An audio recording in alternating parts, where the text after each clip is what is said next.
Welcome back, everybody, to the 2025 Nantucket Open. This is the Pro Day presented by Nantucket Inn and the GreatestMEDIAteam. And we are here for round number 2 and the exciting conclusion of this one-day B-tier event. And we have a very exciting lead card featuring 5 of New England's hottest NPO players. And I'm here joined by Raivis Markons-Craig. Raivis, how we feeling today, man? First and foremost, happy holidays, and I am feeling great. After watching those really hot scores from the first round, I expect something similar for round 2. But obviously, the only thing that people are going to have to watch out for is the fatigue factor. I really hope that these players don't get tired. It's a long day out there. It's a long course. John Huck, I don't think, intended it to be played twice in one day. So we'll see how these players face off with another 5-sub. Yeah, this course may be long, but being a par 68, it really spreads out the shots. Not too strenuous on the player here, and I think all of us are really hungry to compete for this Nantucket title, and maybe none hungrier than Casey White on hole 1 here, going for the three-peat and a nice drive on 1 with the Skywalker. Casey White is coming off a 1060 round, which is actually one of his best performances of the year. So I expect big things for him for this round as well. Harry, how are you feeling after round 1? And thanks to the pizza and all the food from Todd Rainwater and the Nantucket Disc Golf Club. That was really awesome of them. Yeah, if you caught the first round, I was able to go 9 down through 9 and have a pretty commanding lead on the field, but struggled a little bit in the back 9. Nothing crazy, just a couple pars on some holes that you really want to birdie. And so yeah, this we're coming into the second round, obviously a new round. Oh yeah, go in, go in. And we got to welcome Isaac Christiansen to the card. Maybe first time on, yeah, maybe first time on JMT. Almost getting an eagle on hole 1. Let's check this out. Oh yeah, go in, go in. That was really cool. Yeah, what a shot. But yeah, my mentality is, we got a new round here. So nice lunch, new round. Gonna attack it just like we did in round 1.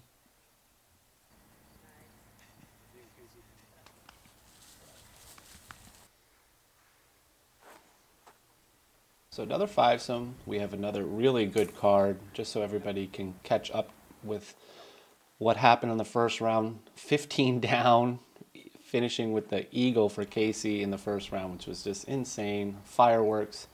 And then we have Dylan Capaccioli. He had a few eagles too, or at least one eagle.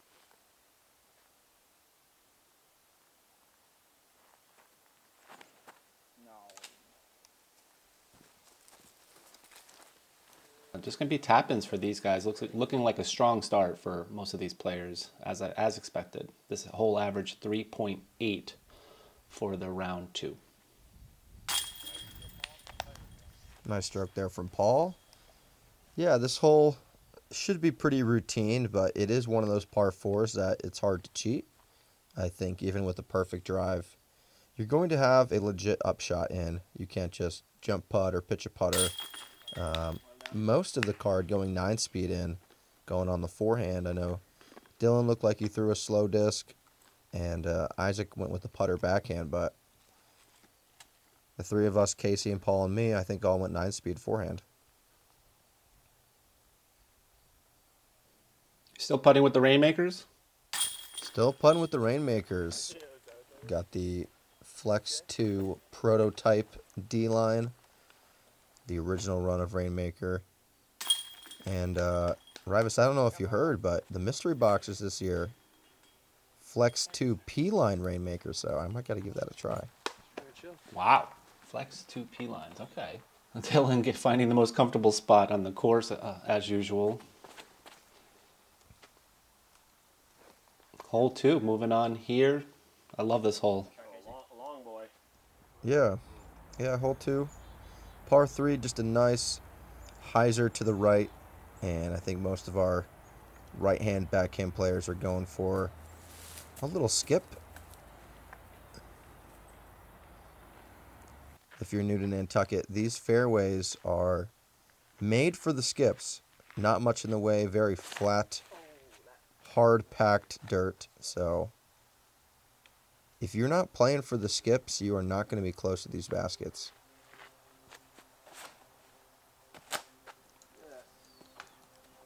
Yeah, you definitely have to play for the skips here. It works out so well. It's almost like an ice rink out there.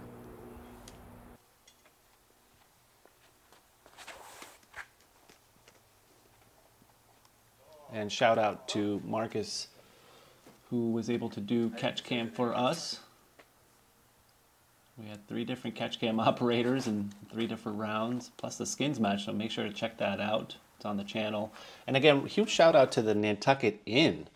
They were a huge presenting sponsor for this event, and it was just so convenient to only be a half a mile from the course, get shuttles to and from town, and have a really nice stay. We really enjoyed it.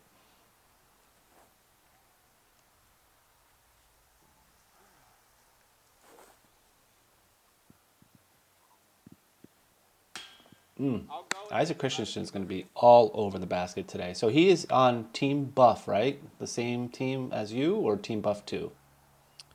No, he's on buff 1 with Casey, so we have a nice 2 buff versus buff battle today. And then Dylan representing Team Tank.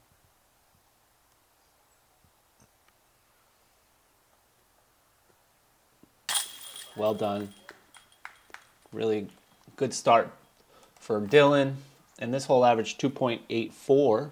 So right in the mix, 32% birdies, 57% pars, and 11% bogey rate. So pretty easy stuff for you guys. Our leader also taking a par, so still going to be 2 back.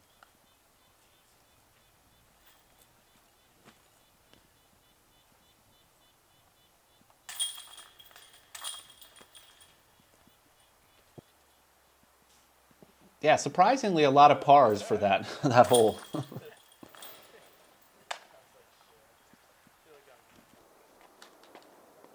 We've got hole 3 here, almost the opposite of the hole we just played.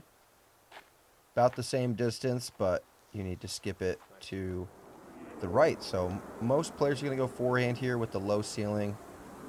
Very hard to get a backhand to turn that late in the flight. And like I said, this ground is made for the skip, so very easy to throw something overstable, have it skip to the right, and find yourself close to the basket. Every time I see Casey throw this hole, I feel like he's going to ace it. He's just so close and on target. At this point, it's just a matter of timing. At which year Nantucket coverage is he going to do it? Because he's been all over it.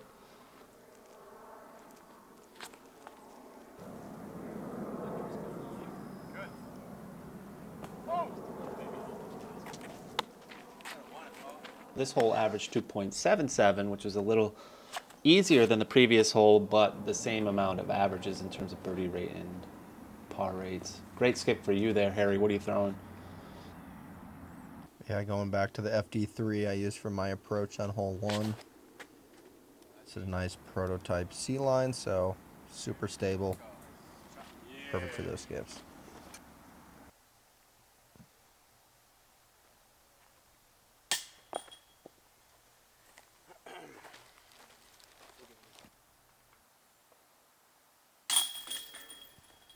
Well, it's looking like there will be a normal star frame on this hole with 4 birdies. I myself with a pretty frustrating miss, just high.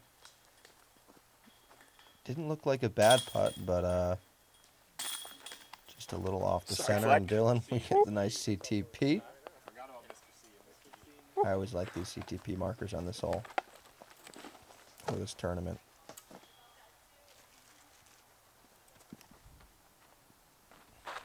And here we go, moving on to hole 4, which is just a big bomber power shot for these players. Dylan going massively with the forehand there, and he's in the almost the 480 spot, I feel like.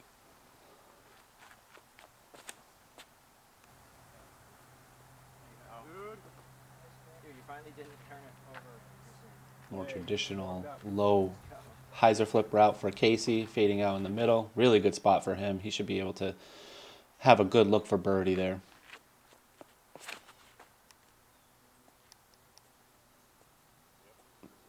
Looks like Paul's going with the signal roller here.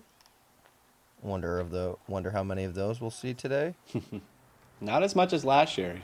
We know that he's a lot healthier, so it's really dealer's choice for him at this point because we know that he can get a disc in the air just as far. But this hole does work out really nice for a roller. Have you ever thought about roller, or are you going air shot? I mean, I've thought about it, but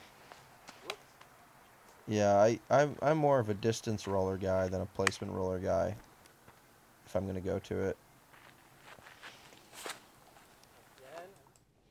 But looks like I probably should have gone to it, as same tree as round one. Oh my goodness. Well, you birdied at round one. Make sure to check out that cover. Let's see what you do here. You went, I think, function first round. This is an air shot. Yeah, I didn't quite have the same angle for the roller in order to get it towards the basket. So going with the air shot there. It looks like I'll have a putt, but man, if I don't make that, I will be only one down through four. And on a course like this with so little scoring separation, it's really a sprint. And if you get off to a slow start, your odds of catching up are almost zero.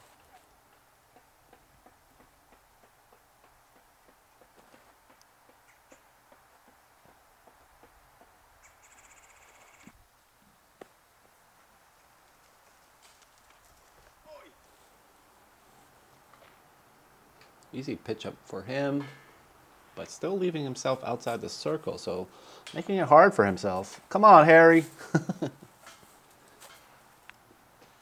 Yeah, I mean, the fact that I was able to hit the cage and that was pretty incredible, but doesn't result in anything on the scorecard. So, going to be a par.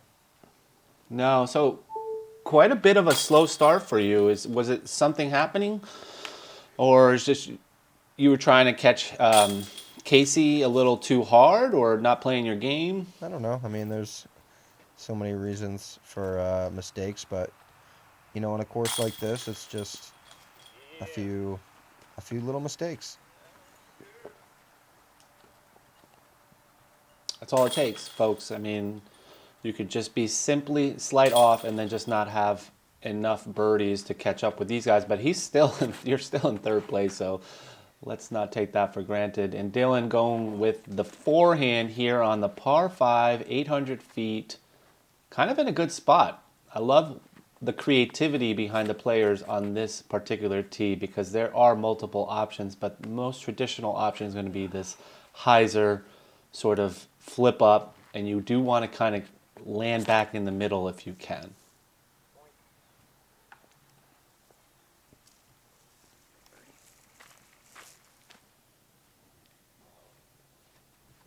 This hole averaged 5.05, so your first hole that averaged over par. When you walk up to this hole, are you guys all thinking eagle? Yeah, I mean, that's certainly the game plan. I'm looking to put myself in a position where I can get the eagle 3. And with a drive like that, it's certainly possible. So we'll see what we can do.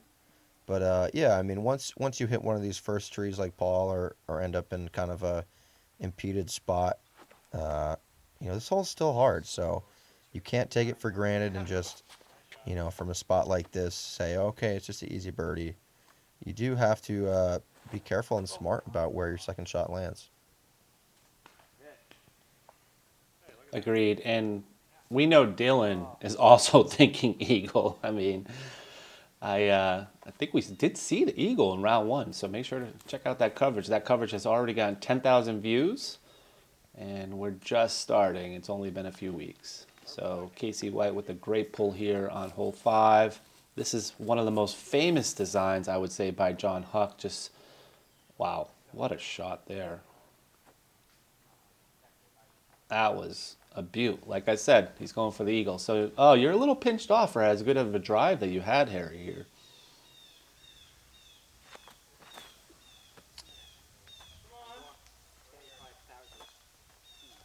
Oh, But you still had a smash of know. a forehand. Oh my goodness. yeah, we always talk about the one tree, huh? So that was the one tree for me right there. Oh my God. Now, how about that wild reaction off Isaac's disc from the tree kick to the flare skip? You don't see that too often. John Huck, if you're listening, that is the one tree that Harry needs to have removed if he wants. If we want to see more eagles on coverage. I'm done right here.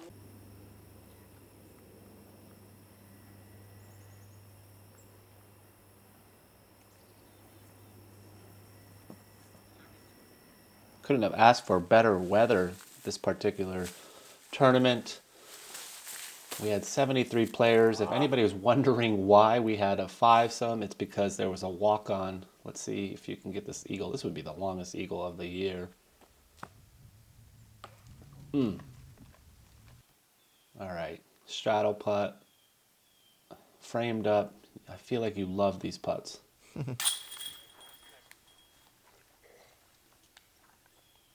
Nice hit, Hare.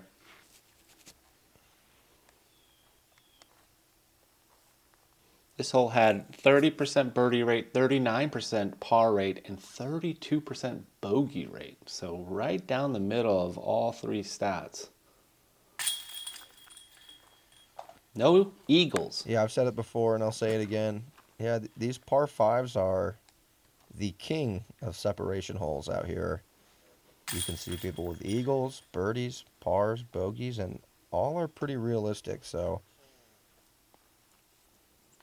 I think you see more swings on hole 6, which is the next hole, than hole 5. But hole 5 definitely can bring it, especially if you hit early. Like Paul Krans had a really, really good save there.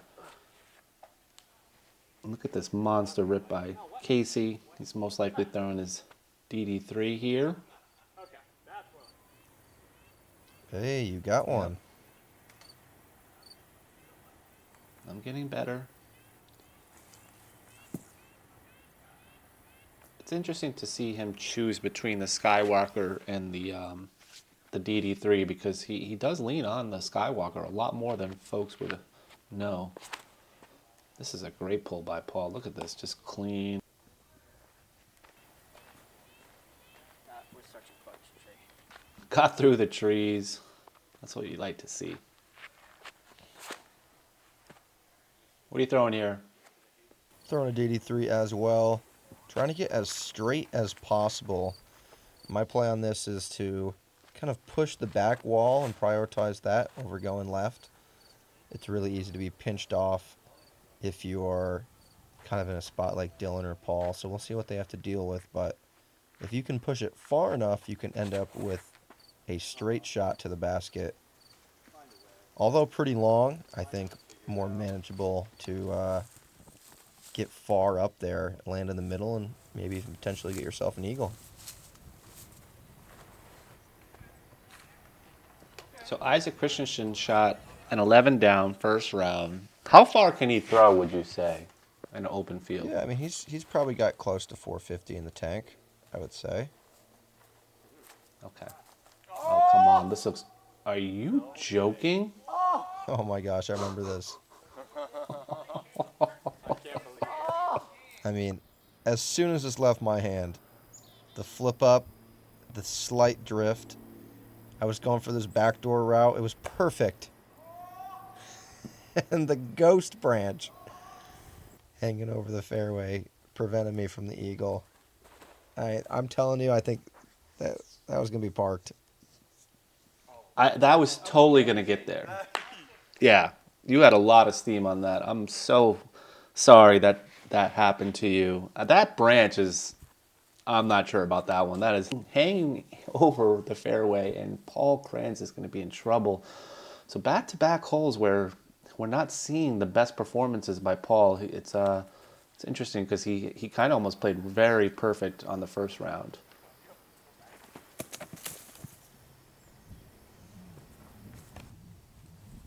And this hole averaged 5.16, so this is one of the most difficult holes of the day.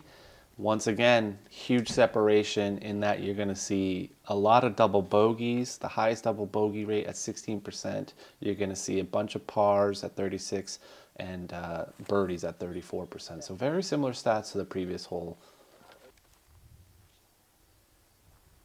I still can't believe that branch, Harry. Are you still thinking about that?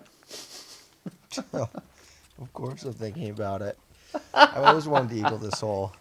Like, look at it. It's just staring at me right in the face right now. That thing is evil. I called you out so hard by having you still thinking about it. That's hilarious. Well, you'll have next year, potentially. We don't know exactly when the Nantucket date will be, but as of right now, we're thinking the week before GMC. So I got to talk to the PDGA, make sure that that week's going to work out. Yeah. Really? Yeah, so it's going to be Yeah. a little bit different. That's the idea. Honestly, that's okay. I mean, I've seen some tournaments do a little switch around, so Yeah. that might fit So- quite nicely. Yeah, with main states being the week that we usually are, and you know, it just seems that if we want to do this right, we would have to do it that week. And bang, let's go. There we go, Dylan. Nice putt by Dylan.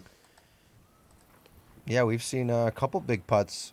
Yeah, a couple big putts from him, both on the front nine, or both on the first round and the second round.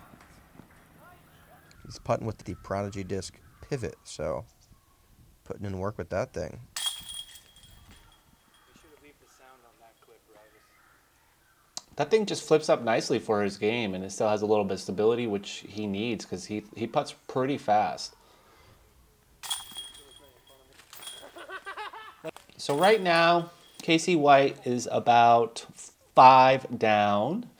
Harry Chace, you're only about 3 down. Paul Krans is about 4 down. And David Fleck is about 6 down. He's actually on a heater. Here we go, hole 7. We've got the first hole of, the Turkey Alley. This one you got to get. We have a couple people on this card that might ace run it, but I myself going with a nice putter, 2 feet off the ground, right down the middle. We saw in the first round that Dylan and Casey sort of ran it a little too much, so let's see if they kind of simmer down their throws.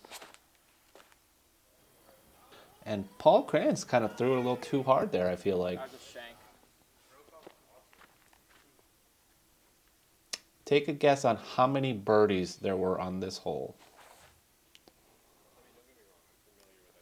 I'm going to say 49.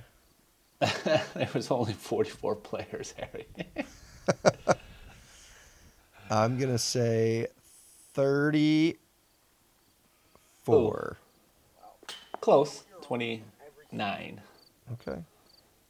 So 65% birdie rate, averaging 2.4. Dylan cleaning up the birdie after making the mistake first round. So we're happy to see that he was able to recover. And same thing with Casey. So, you know, lessons learned. That's how disc golf goes sometimes. You just have to battle through some of the emotions of, you know, the anxiety or just the energy of running something because you feel you're feeling good and then realizing you're now missing a very easy hole, and then you're going to be able to get a second round and then channel in on that straight shot and make sure that you get it.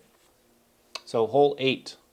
I like this 228 footer. It's only an average of 2.55, so a little more difficult than the previous hole. What are you going to be throwing here, Harry? Looks like I'm going with a P2. And that's a shank. Yeah. It happens, folks. Oh, another field goal. Coins for Dylan.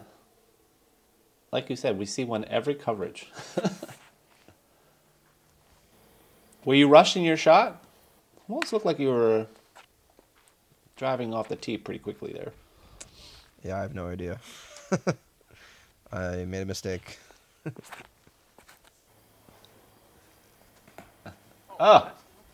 Weird reaction for Paul Krans. You never see that. Must have hit some very strange route.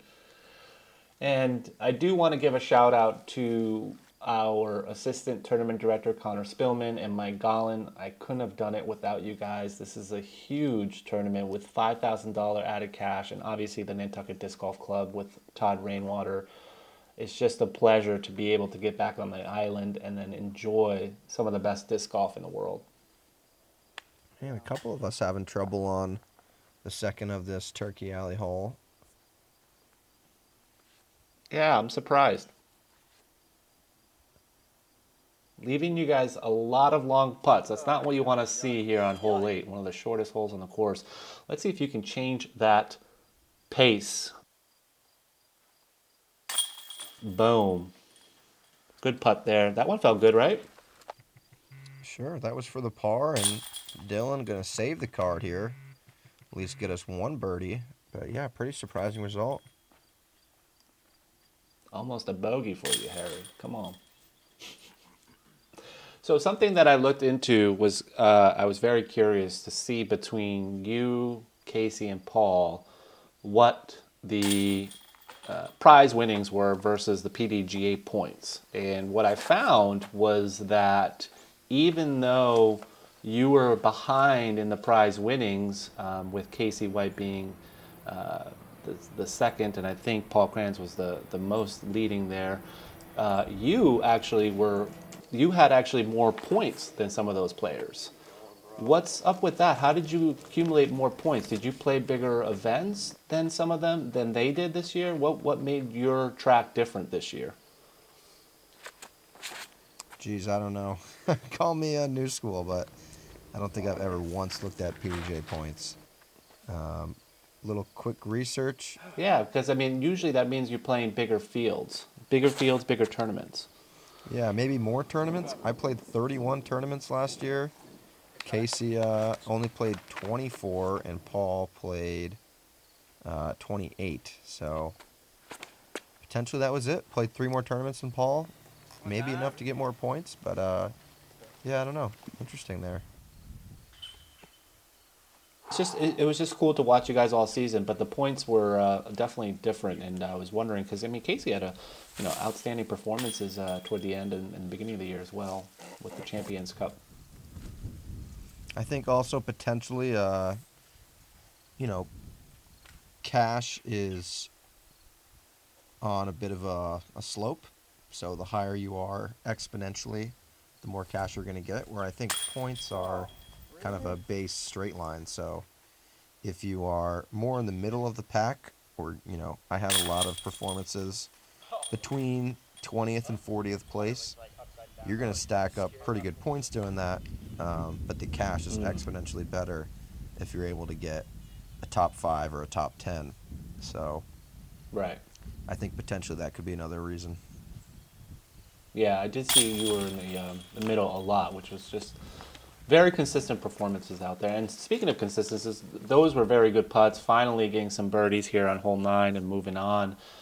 So just want to give a shout out to somebody did eagle hole 6, and that was Andrew Cochran, your teammate. Hey, nice job. This hole averaged 2.59, so right around the same mark as hole 8. And you guys you're off to a little bit of a slow start, but Casey and David Fleck are not, and Paul Krans is right there with them. Thoughts going into the back 9 here? Yeah, I mean, 4 down through 9 on a normal course might be just considered a tiny bit of a slow start, but on this course, that's pretty poor, especially coming off a 9 down front 9 from round 1. So a lot of work to be done.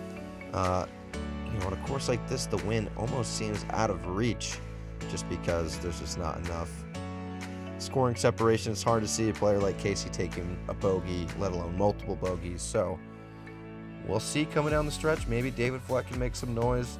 Obviously, we're all playing for that Nantucket Raz round as well, so should be very interesting coming down the stretch. Very good point about the Raz round.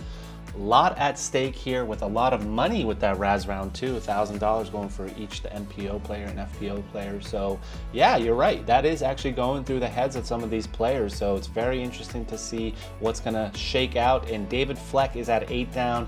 Dylan Capaccioli is at 8 down. So those are the people to watch out for going into the back nine. Stay tuned, like and subscribe, folks. Happy holidays.